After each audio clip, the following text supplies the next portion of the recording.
السلام عليكم ورحمة الله وبركاته. هبين ونكسن داوديا شقي بهي قدرين تنجا مدن بل والبو أدنجا داوديسان هل كان وقل كميديا اسكو صار نقد ونكسن وحيس بدن مركلة إيوه مقال كلا أو آد ونكسن وحن هل كان إدين كوكوسو قد بين دونا عاوة arrimo ku soo cusboonaaday arrimaha doorashooyinka ee dalka iyo dhaqaajintooda waxa isa soo taraya arinta gobolada waqooyi oo maalmihii dambe Cabdi Xaashi iyo Mahdi Guuleed kadib heshiiskoodii ay wada gaareen doorashadii aqalka sare iyo diyaarinta xubnaha golaha shacabka ee gobolada waqooyi ka soo galaya dhanka iyo waliba Somaliland maalmihii ugu dambeeyay waxa jirtay diyaar garow aad u ballaaran oo ku aadan arrimaha doorashooyinka gobolada waqooyi waxaase xilligan ku soo kordhay arrin kale oo aad u muhiimsan in hoyga uu magaalada Muqdisho ka degan yahay caawa ee Cabdi Xaashi Cabdullaahi mashquulkii ugu weynaa abad uu ka taagan yahay iyadoo Cabdi Xaashi xilligan loolanka ugu weyn ee gudoonka aqalka sare uu kala kulmayo xubnaha kala ah wasiir Saalax oo ku magacaaban wasiirka dastuurka iyo Cusmaan Abubakar Dubbe oo iyagu markaa la aaminsan yahay in ay u sharaxan yihiin xilka gudoomiyaha aqalka sare arrinta xilligan ku soo cusboonaatay ayaa sidoo kale waxa qayb ka ahay arinta ku saabsan midda doorashooyinka golaha shacabka oo xubnaha midowga musharaxiinta iyo sidoo kale Villa Soomaaliya lacagta ugu badan ee xilligan iyagu ku bixinayaan in ay soo saartaan xubno iyaga daacad u ahay dhanka iyo waliba gobolada waqooyi sidoo kale waxyaabaha isa soo taraya ayaa waxa qayb ka ahay arinta ku saabsan midda koonfur galbeed oo iyaduna markaa doonayaan in xilligan Villa Soomaaliya wakiilo caalami ahi ay u dirsatay gaar ahaan marka la fiiriyo oo loo barbar dhigo lacag badan xilligan uu geeyay ninka lagu magacaabo Cabdullaahi Kulane Jiis oo la aaminsan yahay in ehel iyo xigto dhowba ay yihiin madaxweynaha mudaxileedka uu ka dhamaaday Maxamed Cabdullaahi Farmaajo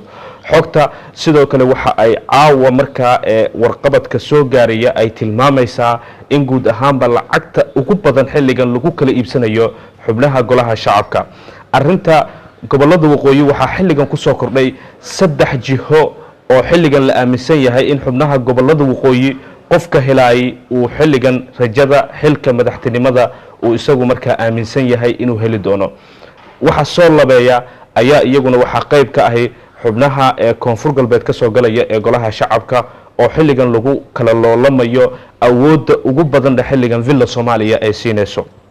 saddex qorsho ayaa xilligan la aaminsan yahay lacagta qadar laga keenay in lagu kala maalgelinayo xubnaha gobolada waqooyi iyo sidoo kale xubnaha ka soo galaya koonfur galbeed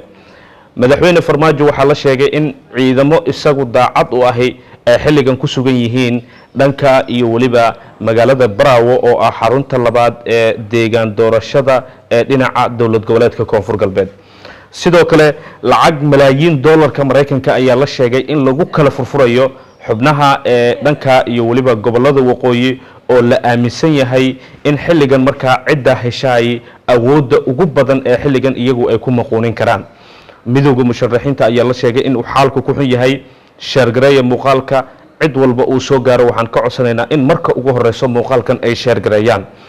xogta sidoo kale la helayo ee xilligan isa soo taraysa ayaa waxa qayb ka ahi in guud ahaanba markaa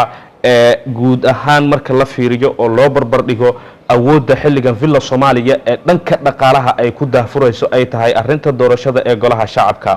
xubnaha xilligan konton iyo labada senatar ee dalka laga doortay oo laba senatar ay ka harsan yihiin Villa Soomaaliya boqolkiiba 80 waxa la leeyahay waxba kuma lahan oo waa ay ku hungowday sida ay doonaysay ma aysan helin marka laga reebo Cabdicasiis Laftagareen oo ballamihii Villa Soomaaliya uu la galay u oofiyay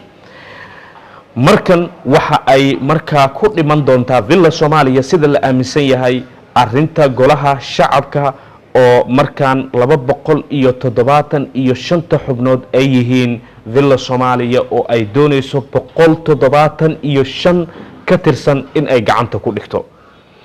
waxyaabaha sidoo kale ee ugu waaweyn ee xilligan fursadaha ay ka dhaxraadinaysana waxa qayb ka ahi xiisado dhowr ah oo ka soo cusboonaaday dhinacyada Hiiraan iyo waliba Galmudug oo la aaminsan yahay intaasi ay seeta dheerayn ay ku samaysan karto Villa Soomaaliya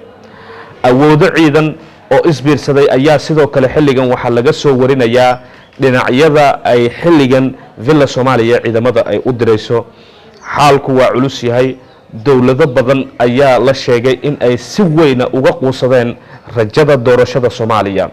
waxyaabaha sidoo kale ee ugu waaweyn ee saacadihii ugu dambeeyay isa soo tarayay waxaa qayb ka ah arinta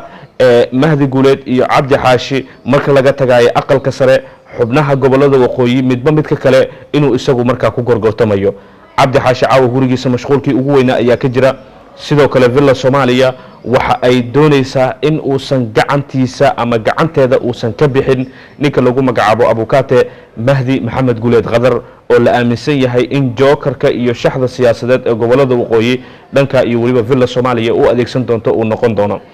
xubnaha xilligan la soo wariyay ee dhanka iyo waliba 275 mudane ayaguna waxa qayb ka noqon doona dhinaca iyo waliba dawlad goboleedka Galmudug oo iyadoo xilligan doonayso in Villa Soomaaliya ay ku raali geliso qaladaadkii badnaa dhinaca aqalka sare 6 sanatar la doortay ka dhacay. qaybta ugu horeyso waxa xilligan marka la soo warinayaa in guud ahaanba xaalado badan ay xilligan isbiirsadeen dhinacyadaasi. qoorqoor uu farmaajo markaa kula ballamay in haddii deegaanada dhinaca iyo waliba Galmudug lagu xoreeyo wadaadada ahlu sunna wal jamaa sidoo kale uu fulin doono ballanqaadkii ahaa in xubnaha golaha shacabka uu kala shaqeyn doono. waxyaabaha marka Villa Soomaaliya dhankeeda ka fulay ayaa waxa lagu sheegay in ay tahay dagaalkii adkaa ee maanta lala galay xubnaha ahlu sunna wal jamaa oo la aaminsan yahay in guud ahaanba marka dhinacyadaasi xilligan ay u arkeen kuwa marka loo fulin karo ballanqaadkaasi. balse qoorqoor wali waxa uu ka labalabeynayaa kuraas badan oo ay ka mid yihiin xubno mucaarad ah oo marka ugu horeeyo Mahad Salaad. haddii kuraastaasi dhinacyada qoorqoor uu noqdo kuraasta uu gorgortanka kala geli doono dhinaca Villa Soomaaliya xaaladda Galmudug waxa ay noqon doontaa mid marka xilligan waji kala yeelato. Axmed Macalin Fiqi ayaa ka mid ah wasiirkii hore ee amniga ee Galmudug oo isna doonayo in kursigiisa uu dib ugu soo noqdo oo la aaminsan yahay waxyaabaha uu xilka wasiirka amniga isaga casilay ay qayb ka tahay iyo siyaasad uu doonayo in deegaanadaasi uu ka horiyo. xaaladdu way adag tahay. arinta doorashada ee xubnihii wakiilada beesha caalamka dhaqaalihii qayb ka mid ah ayaa xilligan gacanta lagu dhigay sida xogo badan caawana soo gaarayo ay tilmaamayaan. go'aanada sidoo kale ee xilligan la doonayo in la fuliyo waxa qayb ka ahi heshiiska ay dhinacyada markaa farmaajo iyo Rooble ay ka wada gaareen xiisadii maalmihii dambe ka dhex taagneed ama ka dhex aloolsaneed.